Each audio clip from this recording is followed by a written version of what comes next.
And welcome back to another the Carlos Taco Show. I'm your host Carlos, along with Miss Patty. We got Nicole. We got Mary. There she is. Mary's back. And so take it away, Miss Patty. What's up? Happy Thursday. Mary, you want to say something? Put your finger up. She said hold. she had the finger up. What's up, you guys? Happy Thursday. I'm kind of tired. It's been a really productive week in our little city, and I couldn't be more prouder. Right. We've had a hell of a week with our city council for our honoring Black history in just an amazing ways. And we had our police oversight commission established. We had a school board meeting yesterday. It was eventful.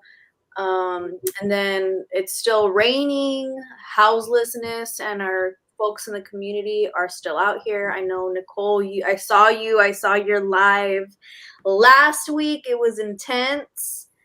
Right. So let's dedicate today to our houseless community. I was hoping Andrew Becker could jump in. He had presented something about potential projects for affordable housing within our city using these unused buildings. Hopefully he hops on. But give us some updates. How's everyone doing? Should we go in a round robin? And how is everyone? It's a good week. It's a good week. I didn't get to go to the city council this week, but I sure was cheering for you guys online. And I love that we had a ceasefire.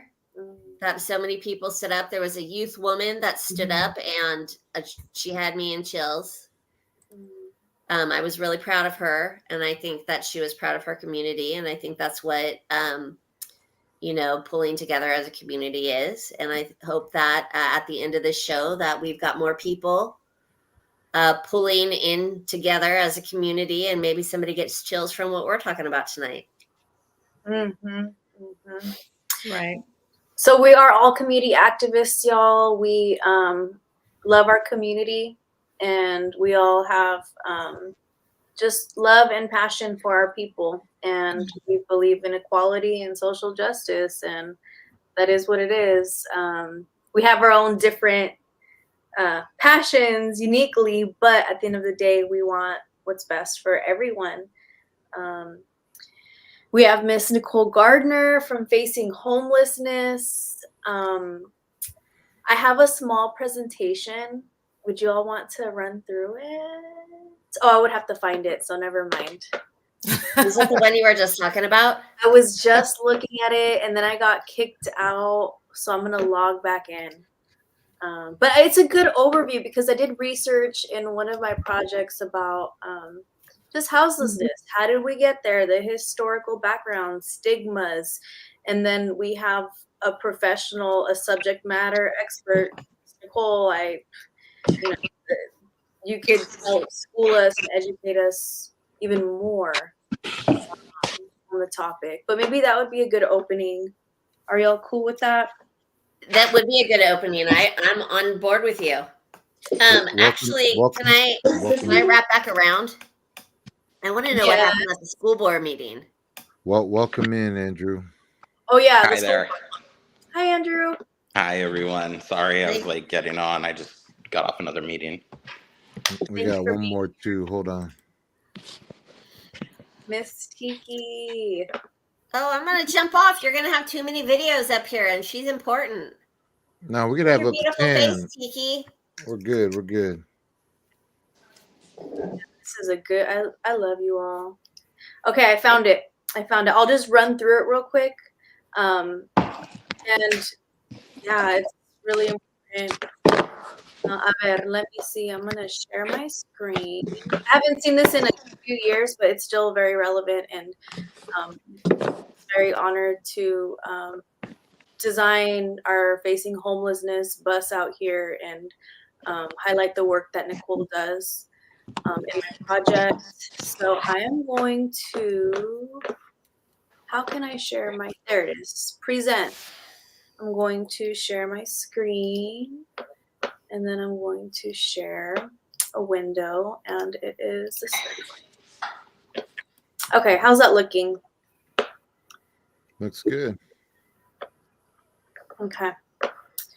I wonder, Google Docs. Got it. Let's see how it transfers over in Google Docs. If it doesn't, I'll just use this. Okay. So Miss Nicole Gardner, that's you on my presentation. Nice. I love that. I love that day. That was an amazing day. It was. It was the unveiling, yeah? Mm-hmm. Yeah. Was this it was a year, 2 years ago? A year ago. A year ago, yeah. So I started with saying homelessness is Like not a year and a half, actually, Patty. Yeah? Yeah. So homelessness is not a crime. I went out with what is the problem, defining it, decriminalizing it, understanding the pushback, empowering, and then care court. So I had a screenshot here of Nicole doing her outreach. How many, you do outreach every week?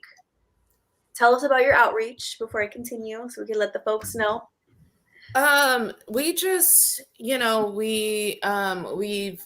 I started the organization about 8 years ago. And so we just started initially just feeding folks warm meals. And then, so we do a lot of work with the community. We get donations. We take them out to the folks that are living on the streets, clothing, warm blankets, all that type of stuff. And then just provide our main goal is to make them just treat them like they're human beings. So we have had, Valentine's Day dates in a limo and have taken people bowling and have done that's the great stuff to me. Like the feeding and stuff like that, the donations is great. But when you show people so much love and you pass out flowers on Mother's Day and just, that is what really, really counts for our team, and what really matters. Treating people like human. Absolutely, treating them like humans.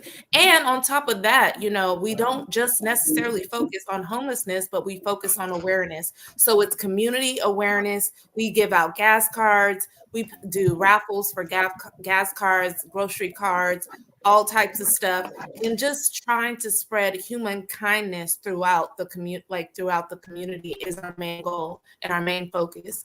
And so yeah, we do quite a bit when it comes to just trying to spread that love and kindness within our community.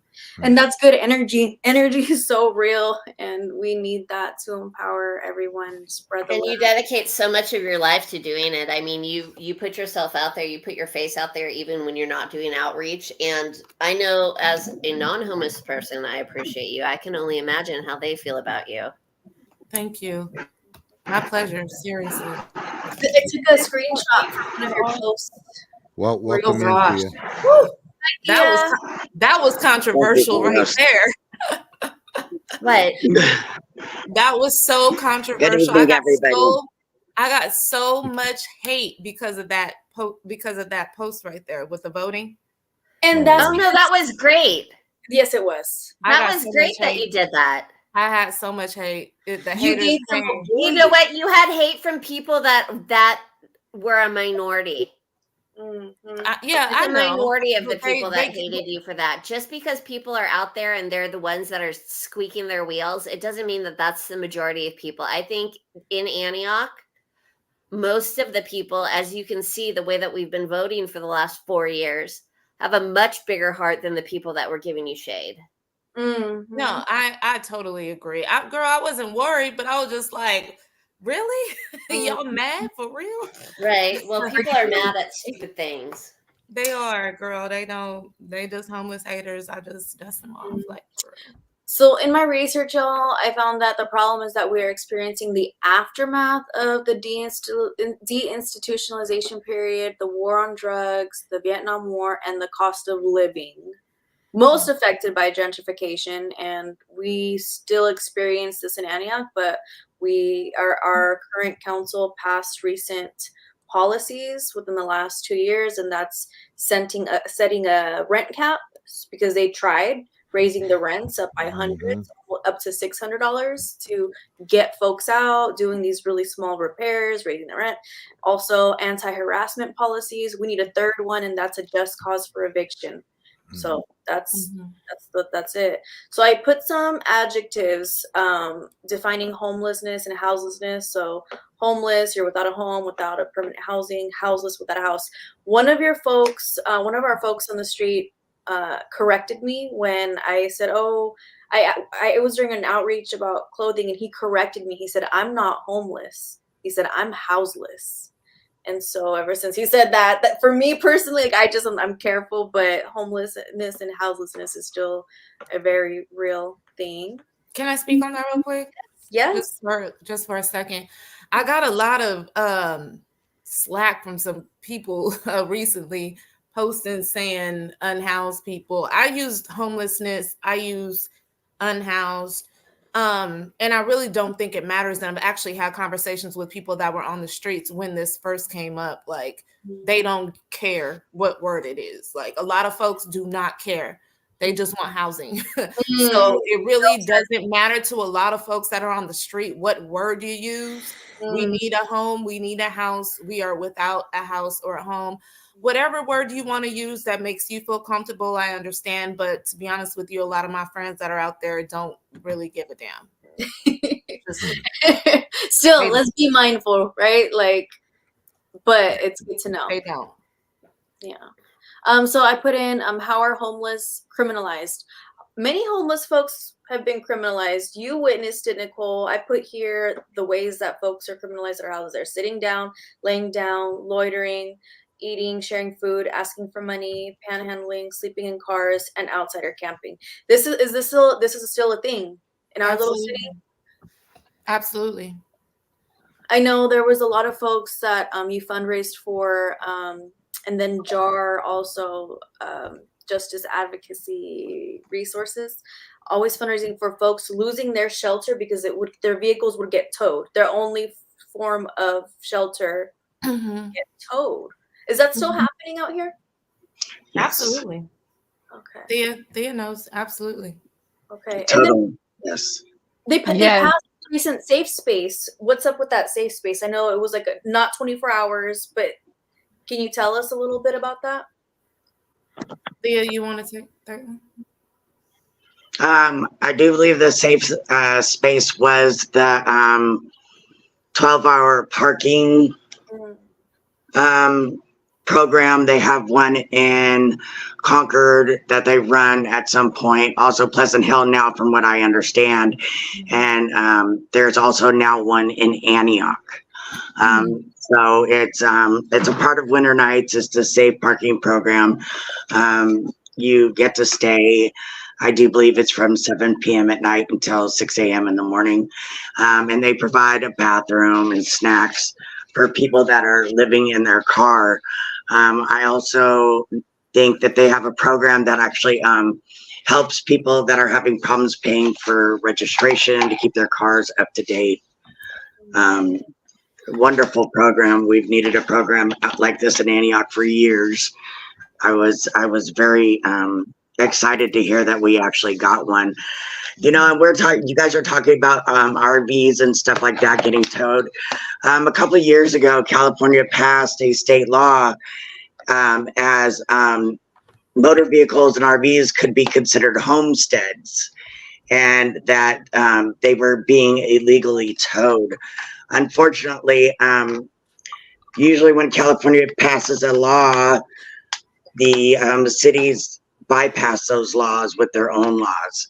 So it's kind of disheartening to realize that the state will protect people, but individual cities will try to overrun that. I think that's a lot. It's a big problem with the ordinances. Yeah. Right, a very big problem. And you know, a lot of our homeless friends are getting ticketed for having tents up during the day, and what they don't know, it does hurt them because they go into court and they get fined when Antioch does not have a ordinance that does not allow you to pitch tents during the day. They just have an ordinance that prevents you from pitching tents at night. Okay. Can I ask a question? Sure. This is Tiki. Hi, Okay, Kiki. so Oh, that was nice. hi everybody. Hey, Hi, Tiki. Tiki. Hi. So I live on Wilbur. And when I go to work, I drive up Wilbur all the time, and I always see RVs. And to answer the question, if they still towing, yes, because I see them tow. But my question is, are we considering them unhoused? Or I really want to go and talk to those people though, because I don't know if it's their choice that they want to be in their RV, and if they and if they and if they want to access the parking spaces that you guys are talking about, is anybody talking to those individuals that's up Wilbur? Because it's like when one come, I think they're calling their friends. Like, okay, we've been here for a couple days, and then another one to come, then two more come, and then but they're bringing washing machines and dryers and tires and things like that. So I'm like, well, are they unhoused? Are they choosing to live like that? Things like that. So have anybody I talked mean, to they them? do. I So, think because I just got this question not too long ago online. So I don't think that the programs allow RVs. no, they don't. They don't allow RVs. And a lot of the RVs that folks have are really old. And so, it's hard to get them registered. That's why a lot of them are getting towed. Right. I think that they would be I would consider them unhoused. Yes. They are, people that are, struggling. There's people that are in homes that are considered unhoused because they're couch surfing.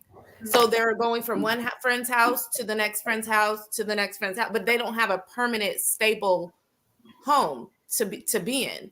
And so, I definitely would consider them unhoused. And as far as, like I said, with the resources, I just don't think, even with these programs that Thea just mentioned, that they even have RVs there.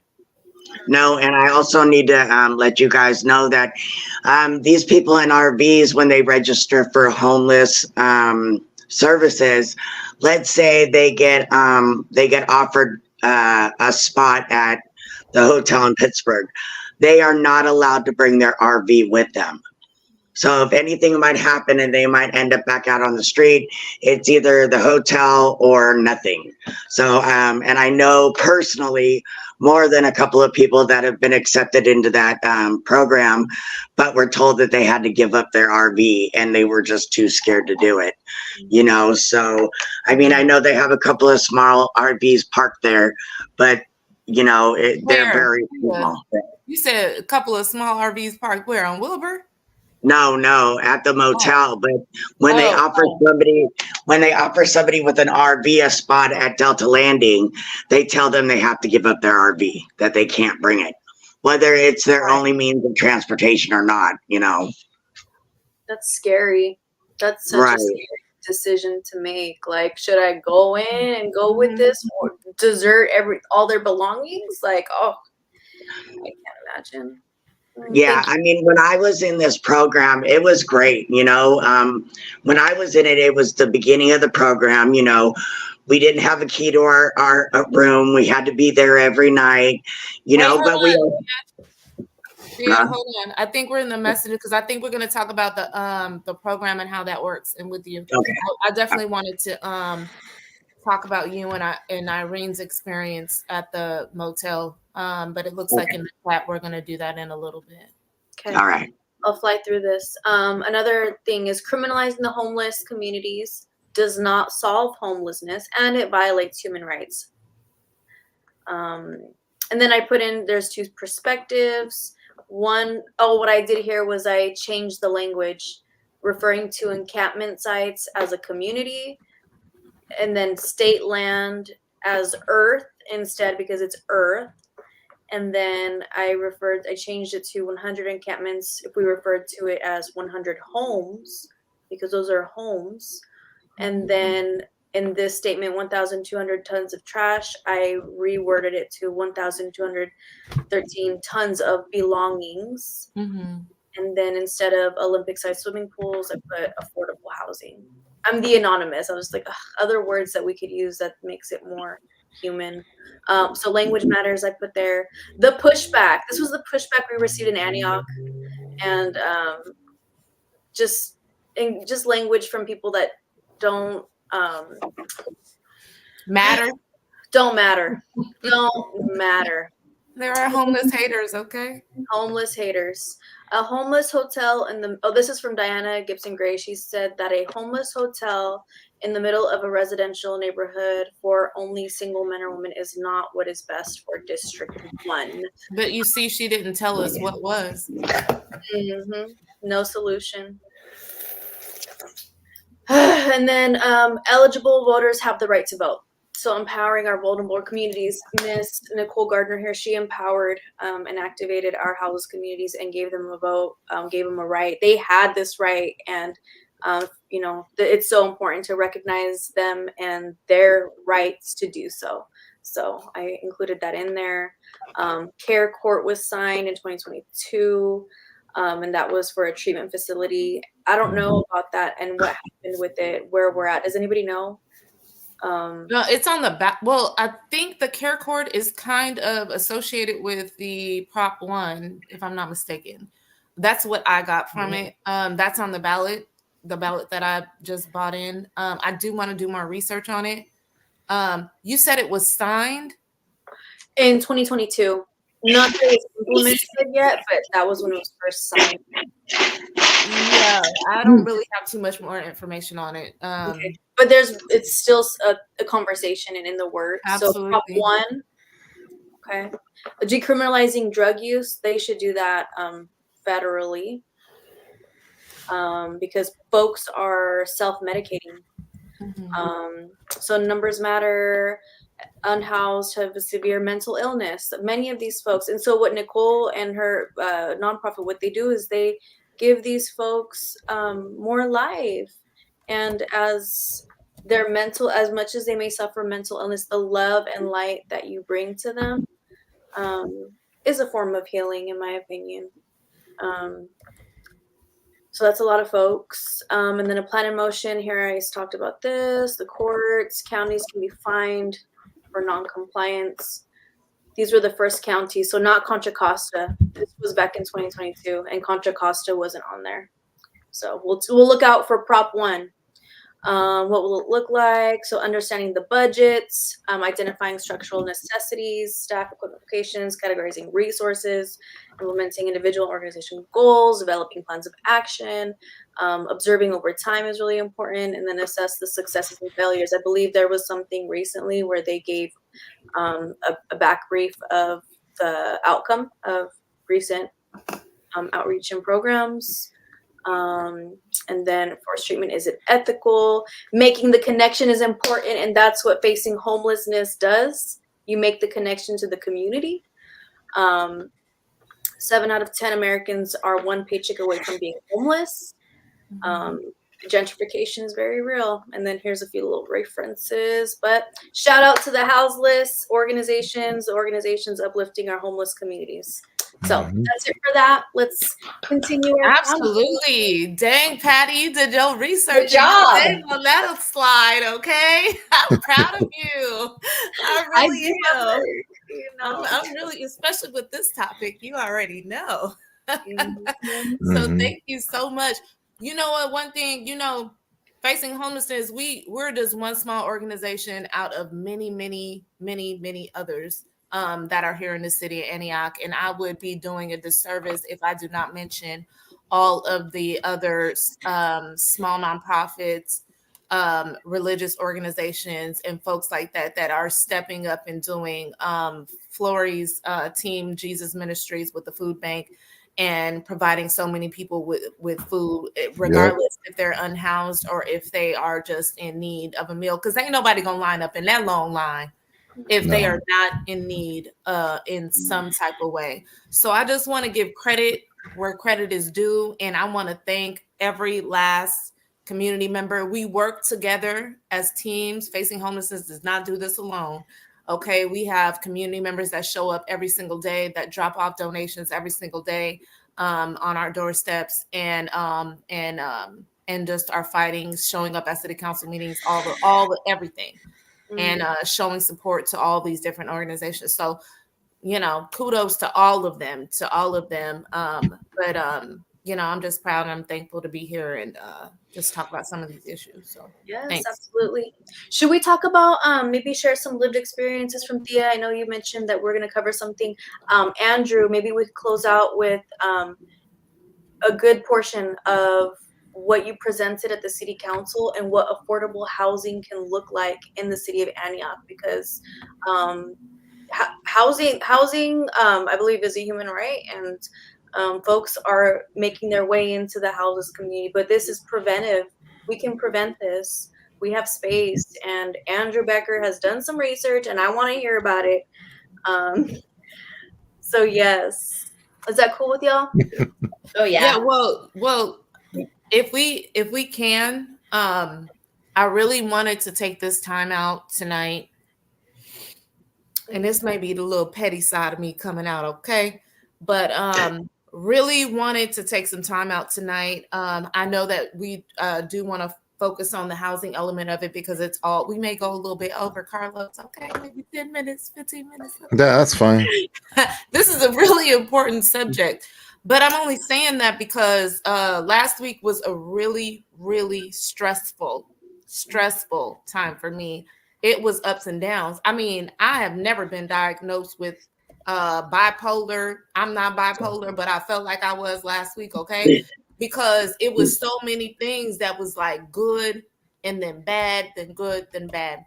So many of my followers, you guys had seen the first of all, it was like a breakdown on camera that I had last week because of Thea had ran into a mother, actually a family. It was a mother with her mom and dad and then her 3-year-old son.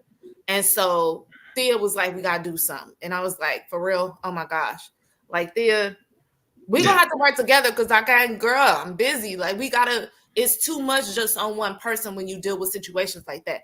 So last week, like, we're working like crazy. Me and Thea are trying to figure it out. We're trying to figure out where to place this family, trying to come up with funds, trying to do all the stuff. And I just have to let it be known. I'm going to make it be known, like, for real, because I was really upset by the way things went down with this family. How'd it go down? Tell us. I reached out to, first of all, I just put something on my group so we could try to get some funds to put them into a motel. We literally just had the resource fair that the city put on, where there was 20 tables there. And I'm looking at all the cards, me and Thea looking at all the cards and looking at the flyers that we collected when we was there. And we like, hold on, where can we get this family, this woman and her child, some freaking shelter? Nothing. We thought of winter nights. So we like, okay, but they don't have a car. So then Core wasn't there because Core didn't show up to the resource center. So then we like, okay, what do we do? So in the meantime, okay, I know that we still have the motel vouchers, right? For the city of Antioch still got the motel vouchers. So I reached out to the unhoused resident coordinator just to buy us some time. We reached out to these different organizations. Mind you, we are not case workers. We don't do that. We do street outreach. We go out, we feed the people, we give them necessities while they're on the streets. We do the best that we can. We give the info maybe they might need to help themselves. Exactly, right? So go talk to the unhoused resident coordinator. This bureaucracy shit pops up like, oh, well, if they don't have an exit plan, or maybe if you guys try to take them to this. First of all, we ain't caseworkers, okay? And I had to let her know, cut her straight off and let her know. I understand what you're saying, but we are not caseworkers. We don't get paid for these. We volunteers. Y'all the ones with the jobs. Y'all should have all the connections to connect with CORE, to connect with whoever, whatever organization, to get these folks the help that they need. Why is it that we, and as you as the person that is running the for the unhoused, cannot give us a motel voucher for a few days for a mother and a child? Like, I was so freaking angry by that. Like, I cannot believe that this city has motel vouchers in a family, like a mother and child would not qualify for a few days until we figure it out. So I was upset by that. Just found out that a friend of ours had passed away on the streets. Mm-hmm. So I had about an hour before my son got out of school. So I was thinking in my head, like, I'm about to go to the senior center. I'm about to go up there. I'm about to protest by myself. And I'm about to get arrested because I know they're going to call the police on me. And I really had that in my brain. Mind you, I also had to think, damn, it's Friday. If they arrest me, I'm going to be there all weekend. All weekend. Then on the way there, I literally had an hour, y'all. A lot of people at the end was like, why you didn't call me? We would have went with you. Number one, I don't want nobody else getting in trouble. We protest all the time. I don't want nobody. I knew I was going to jail, and I don't want nobody else going to jail. I would love to go to jail. Girl, I For was the like, cause. but look. Then the worst thing about it is that I had called my friend, and my friend said, Monday is a holiday, Nicole. So if you go to jail, you're gonna be there an extra day. And I'm like, oh my God, I'll be there extra day. Yeah, I saw that live, and I took that. I'm going. Oh, you would have been in jail until Thursday. I literally felt that strongly about it. And I'm looking at the time as I speak, but I really felt that strongly about it because I was really sad at first, but then I just became angry. And I was angry, especially what part of it. Well, remember, you said something about, so that space, we pay for that, right? Yeah, those are all tax dollars. And it wasn't being used. So your heart empathized with the folks because it was cold as shit. It was raining. And I believe that was your heart. Like, you wanted to go. Yeah, I told him, I just want to make a statement. I felt so bad because the staff was there and I knew I was going to interrupt. I was hoping that APD would come quick because I knew they was going to call. I got there about 20 minutes before they closed. So I let the staff know what I was doing. Like, call APD. I should have known APD was going to take 3 days to get there because they don't got no staff. So I was like, okay. But I just knew 4 new officers today. Oh, I saw that. That's good. But I just knew that I got you, Patty. I just knew that, APD was gonna come slam me to the ground and be like, okay, you're arrested, whatever, whoop, whoop, whoop. And I'm like, all right, I'll take that. I'll take that 4 days. But they didn't. They literally came in kind and sent the mental health crisis response team for me. And you were documenting for our community folks. I was. How did the team work out? Document. I'm really curious about them. Just go ahead. I'm sorry. Did Patty, the mental health team, did they help you? Girl, they came in. I said, oh shit, they done sent the purple people. So I'm like, damn, they think I'm having a mental breakdown, which I probably was. Shit. But I was glad that they sent them first. They're utilizing them, which was a great thing. But then I've never heard of them being sent out anywhere, so that's why I'm excited. Oh, yeah, I get a lot of people. Yeah, they get sent out a lot. Who's the purple people? Let our people know. Who's the purple people? Because the mental health team in Concord sucks ass. No. This mental. I talked to at the community event. I spoke with them, and they're really great. And the boss she's a boss, and she fights for her staff and all of that, and they do really great work. They're understaffed, right? No. She said that they were okay because I was asking her, and she said that they were okay. Really, but I was, y'all, more than anything, I was so shocked by the officers that showed up. For real. Like, they showed up, and I think he's a sergeant. He was the boss, Officer Green. He kind of came and wanted to argue with me, and I was already like, I'm not about to be the angry Black woman today. Like, y'all not about to make me that one. Like, seriously, I came here for a reason. This is what I'm doing. So you can take me. And he was wanted to go back. I don't want to go back and forth with you about nothing. I know what I'm here for. Like, if you want to have a civil conversation, we can, but I'm not doing that with you. And so, but there was like 9 officers, y'all, and they all literally, I'm sitting on the ground and they literally pulled up chairs, surrounded me like, we don't want to do this. We see you don't have a record. I'm pretty sure they knew who I was. They got good training. Yeah, they were really great. And it was really an amazing experience. And lastly, I just want to say, before I let everybody else, BACS, I'm speaking up against BACS, the organization that is running the motel voucher program that I fought for years for, put my time and energy and life and everything into fighting for this program. I have been quiet long enough. I have been having people reach out to me. It's mice infested. I have COVID. They won't let anybody in, but they won't let me out, but they're not bringing me food. We're supposed to get a warm meal a day. We're not getting that. I'm reaching out to city council people. I'm reaching out to county people. Nobody is helping with these different issues. There are so many complaints coming in about the staff, how people are getting kicked out because they get smart with the staff members, or they have something to say and try to defend themselves.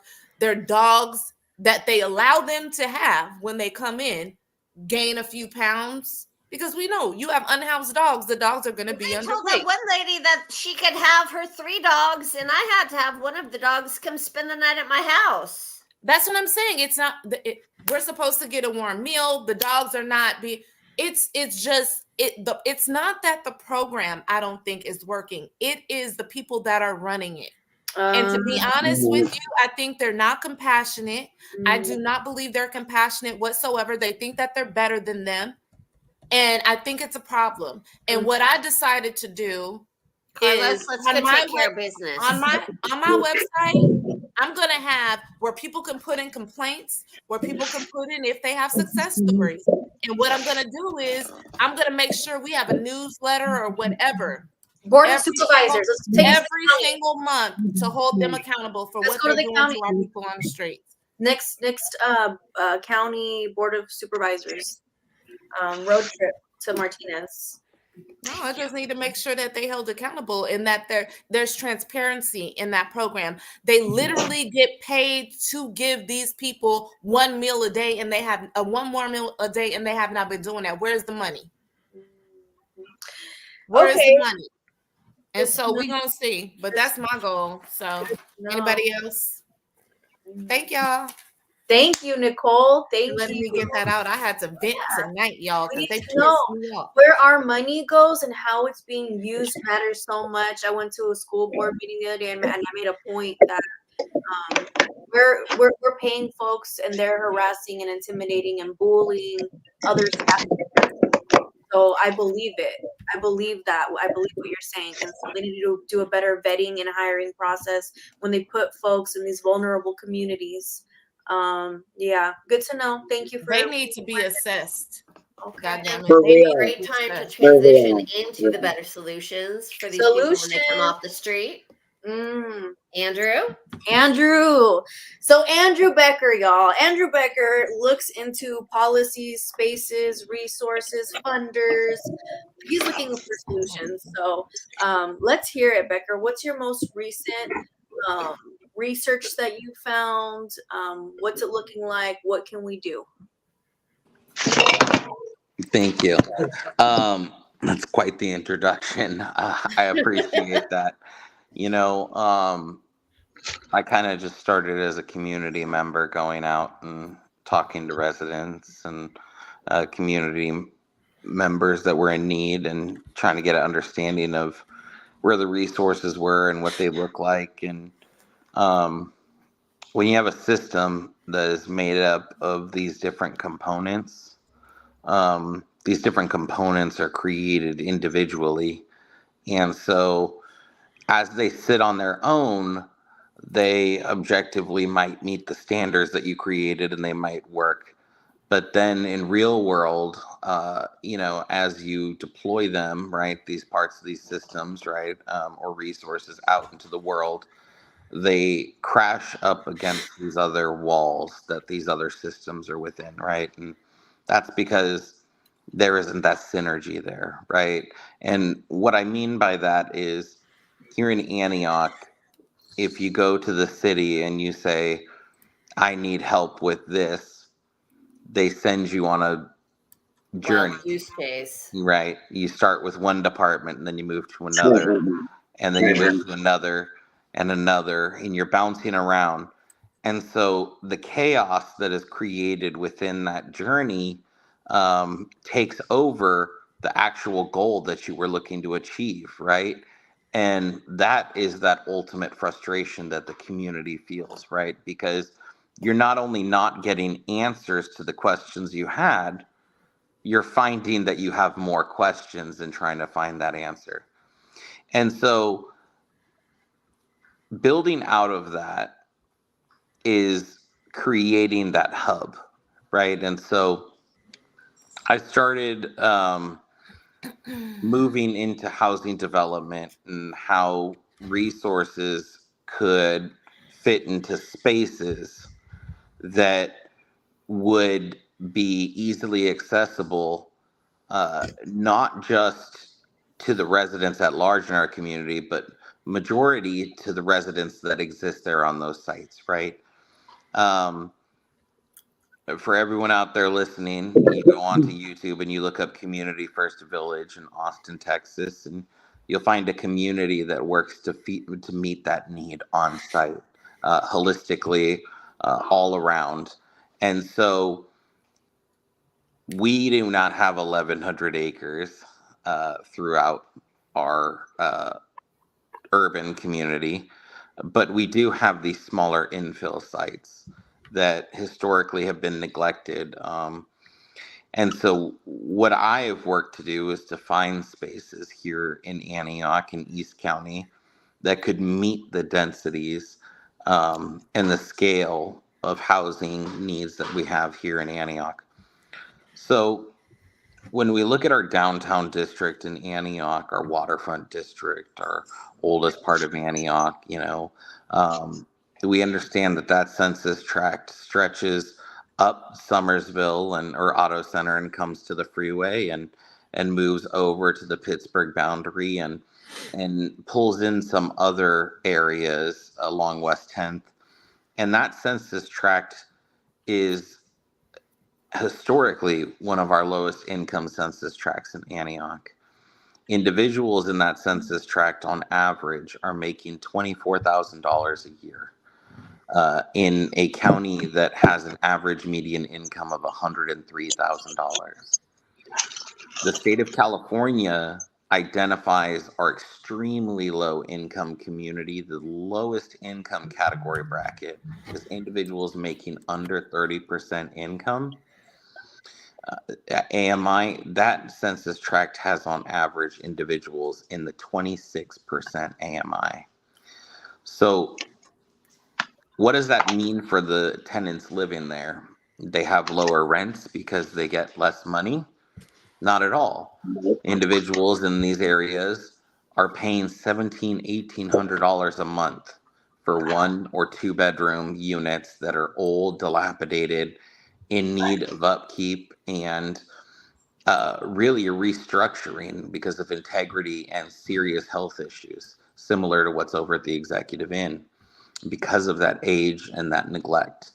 And so I started looking at some of these sites and saying, okay, the city has created these different housing opportunities. How can we get into these housing opportunities and capitalize on them? And so I started reaching out to property owners and helping them understand what their development opportunities were on site.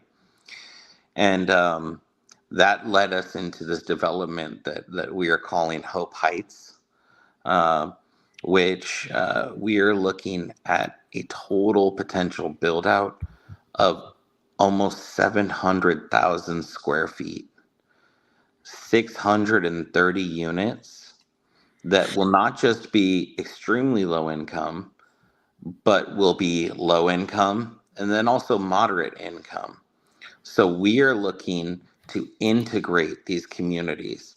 Just because you make $30,000 a year or you make $80,000 a year does not mean that you're different. And it doesn't mean that you should live somewhere differently.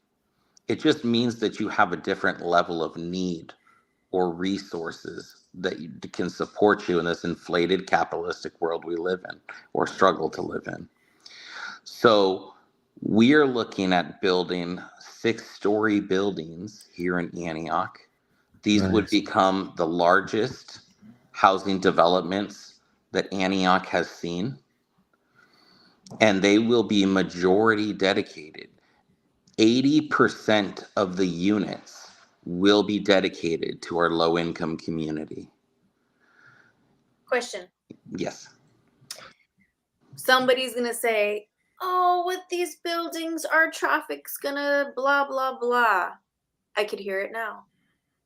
How is this going to affect our traffic?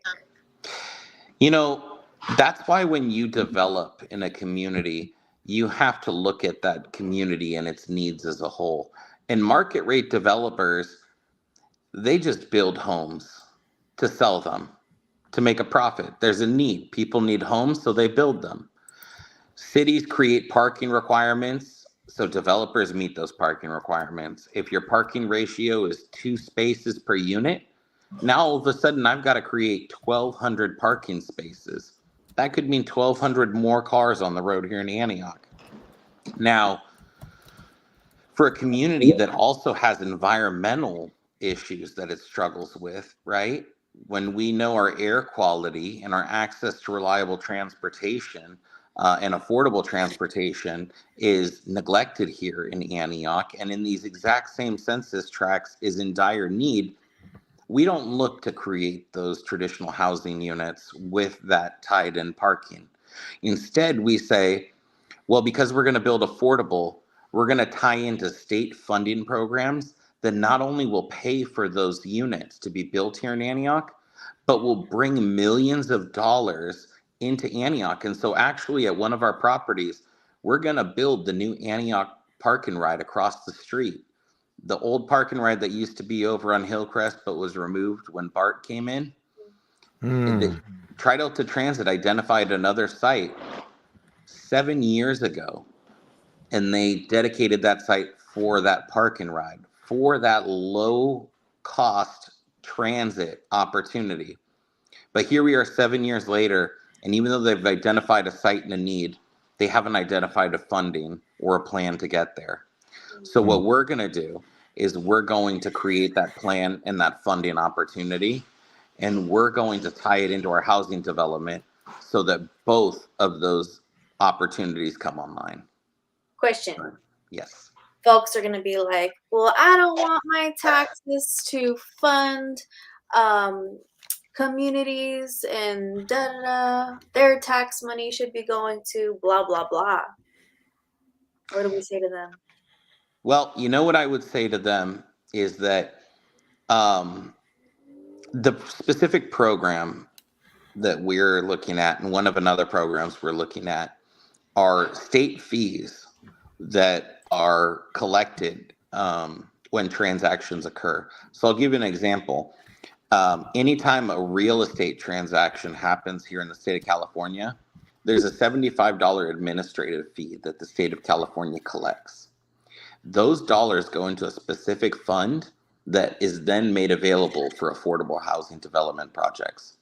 So this program, AHSC, the Affordable Housing Sustainable Communities Program, is in its 8th round of funding. $650 million is available today. You can apply today online for those dollars, and your development could get up to 50 million of that for your development. One second, Pat. Let me get this out there. Now, that's $650 million in round 8.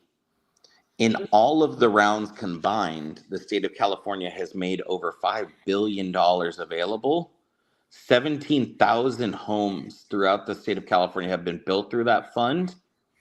$44 million of that $5 billion has come to Contra Costa County, and it went to Concord. Oh. Yeah. Oh. So for those people that would say, I don't know if I want my taxpayer dollars to go to that, I would say to them, it already is. But you're paying for Oakland's needs. You're paying for San Francisco's needs. And not that we don't want Oakland or San Francisco to have those successes. We just want to share them because we deserve them too. I agree with that. Ooh. And that's what happens with greedy folks and um just a mentality of not sharing the wealth and not sharing the resources. And this is why we need to know what the hell is going on and what's out there. That's right. And let me tell you, the biggest push right now is for city staff to be able to build up capacity to be able to take on these public grant dollars. You know, I have conversations with a lot of different public officials and city officials. I had a conversation with the economic development director for the city of Pittsburgh that was a bit frustrating. I was happy and elated for the city of Pittsburgh, but I was a bit saddened for Antioch because we were talking about some of these grant opportunities and funding opportunities that the state and the federal government has created for smaller cities like Antioch and Pittsburgh. And when I asked if Pittsburgh was investigating that opportunity, the response was, we have to really look into it. We're actually engaged in so many of these opportunities. We're having trouble administrating these funds that are coming in. Now, that seems like an incredible problem to have. You're having trouble managing all of the money that you've got coming in. Here in Antioch, we don't have dollars like that coming in. It's through the phenomenal work of council member Tamisha Torres Walker and community members that we get a revolutionary $2.5 million CalVIP program grant dollars coming into Antioch. But that program, as council member Torres Walker has pointed out, has been coming to the Bay Area for years. Richmond is almost tapped on how much they can get out of that program because they're on top of the game. So us as a city and as a community, we need to stop saying, how can we pay for this or fix this ourselves? There will be a stake that we will need to have, right? Anytime you go anywhere, even if you go to the bank and ask for 90% for your car, they're going to say, well, you need to bring something, 10%. So as a city, we need to commit dollars too. But there are so many opportunities out there. That program, AHSC, is one of 36 different state and federal programs that are opportunities here in Antioch. All right. I love it. I love it. Hey, if I don't know how long that will take, but I'm just thinking about the families that live in our city now that are living in uninhabitable conditions. I've seen some. My son's father was privileged enough to be able to relocate, but we're talking mold and deteriorating inside their apartment complexes. There's one of my old neighbors from Parkview Village. He's sleeping on the floor in a mattress away from his bedroom because his bedroom is too it's dangerous. It's a health hazard, and he's elderly. But then as he was asking for these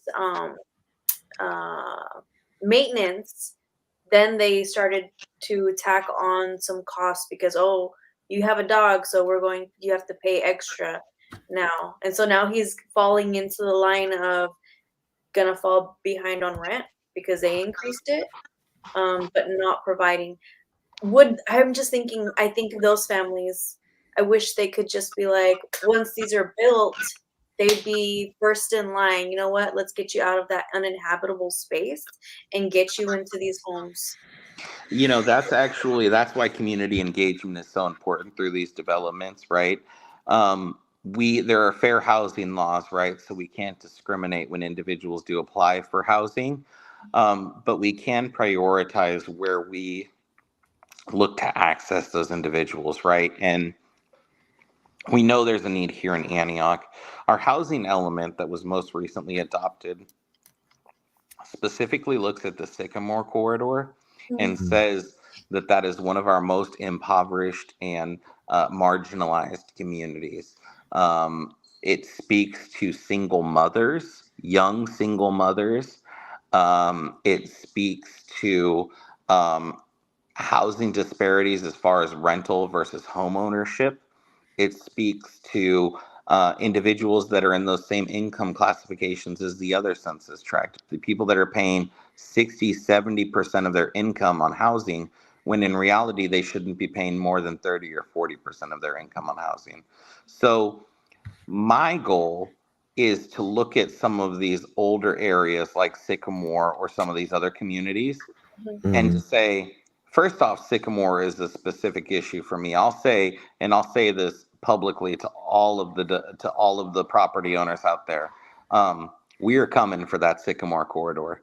That Sycamore corridor, those condos are they're 70% renter occupied. People are buying those condos for $250,000, and they're turning around. They're staying in them for 3 or 4 months to justify their loan, and then all of a sudden now they've got an income positive property, an investment, because they turn around and they rent it out to somebody for $2,600 a month. Wow. You're not lying. You are not lying, because my a family member, they were on the market, and I remember I was looking and I would see, oh, this is for sale, but in the pictures the homes were furnished. That's right. So I would think, okay, these mother are over here ready to displace families or make a That's right. business transaction and continue to benefit off of these families. But also, these families were there are many families in the Sycamore corridor that were targeted by the Antioch Police Department. There were a few federal civil rights lawsuits, and they were targeted. I spoke with victims whose homes were destroyed, evidence was planted, children were traumatized. So if Yeah, there's anyone in the community that deserves the most uplifting, it'd be the Black and brown community, that whole Sycamore corridor.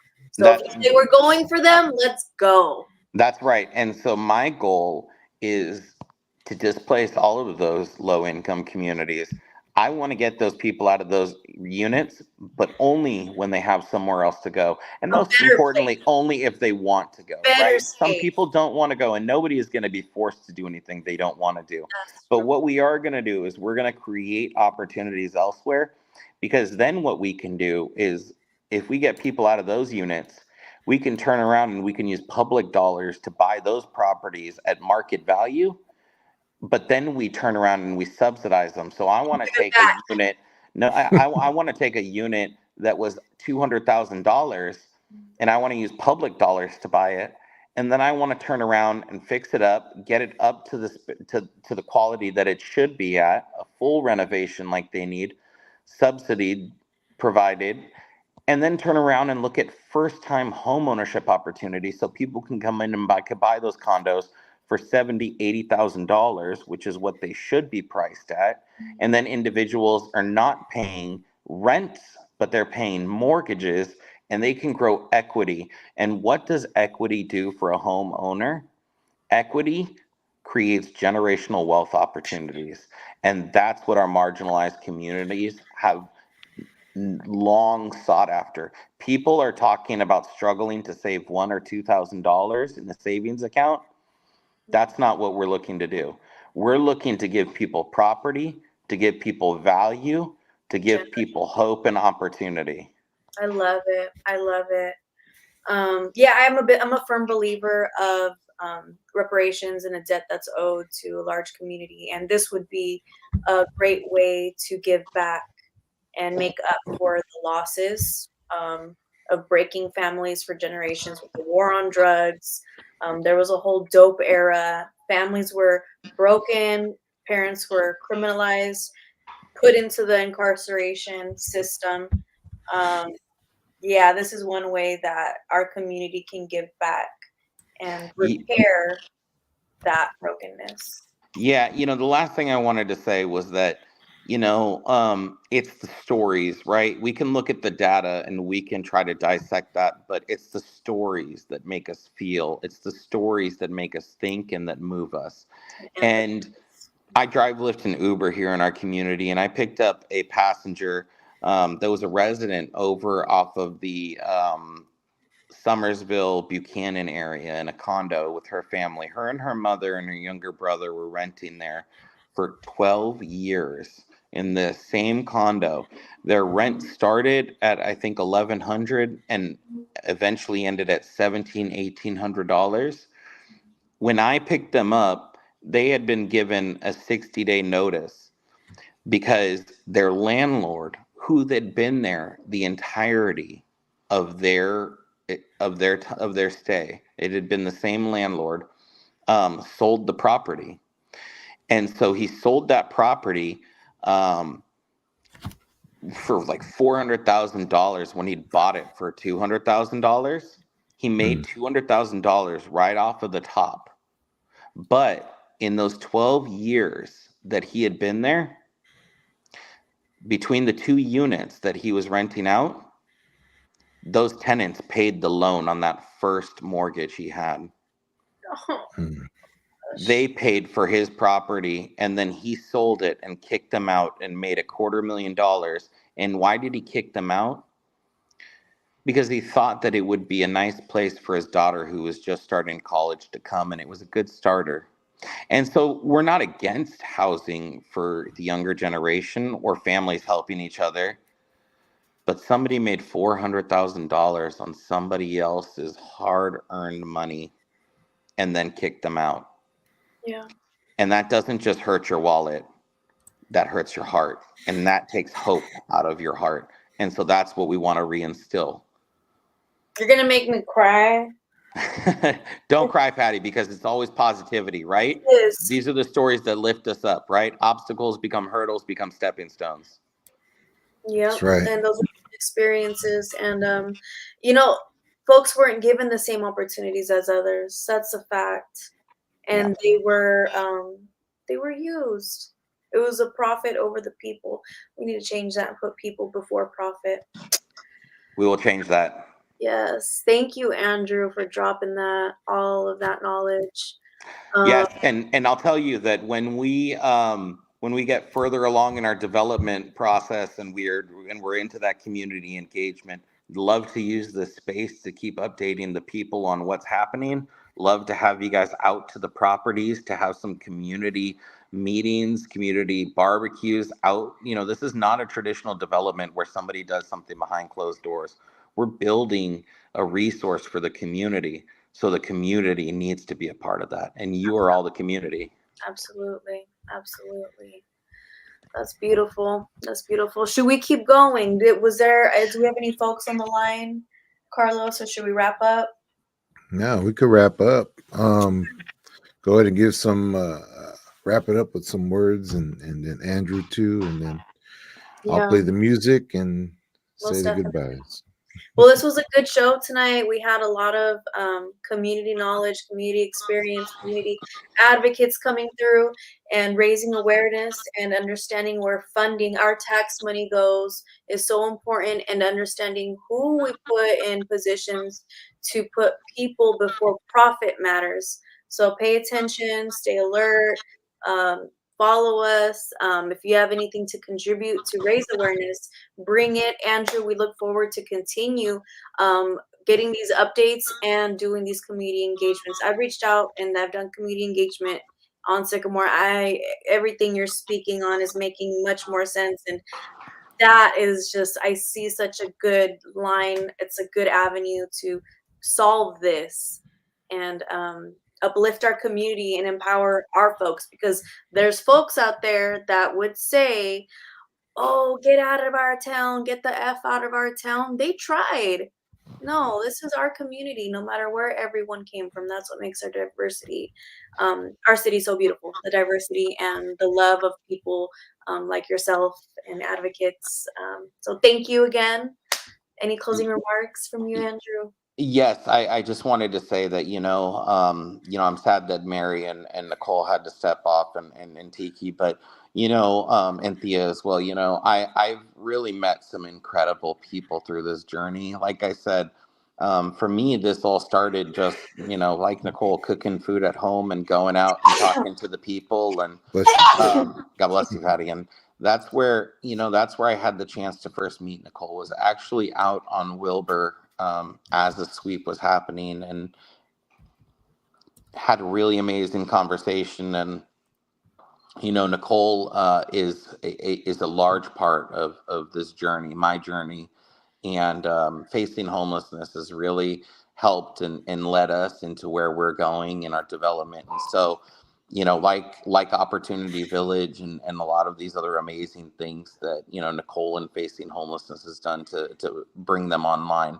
When these developments do come into fruition, like I've told Nicole and like I tell others, it takes time. But when they do come and they are there and they embody that light, that beacon, that hope that the community wants and needs, they're because of people like Nicole. And so, as grateful as I am to her for all of the work that she does for the unhoused, she's truly been a blessing for my journey as well, and for a lot of our other advocates. And that's what these community-based organizations, Carlos, all the great work you do, Patty, all the great work you do, it's just been phenomenal. And so, as rewarding as the work that I do is, and as amazing the thought of those units are when they're built and the homes that'll be filled, I have to step back sometimes and just truly appreciate the journey, because it is up and down, but it is a journey, and that's what life is about, is those connections and those relationships. So I cherish you guys, and I appreciate everything that you guys do, and always know that in the housing space, I look to be that beacon of knowledge, or try to be. So if anybody else has any knowledge in the housing space they want to share, please always feel free to reach out, and together we'll continue this journey. Hell Thank yeah. you, guys. Yes. Thank you.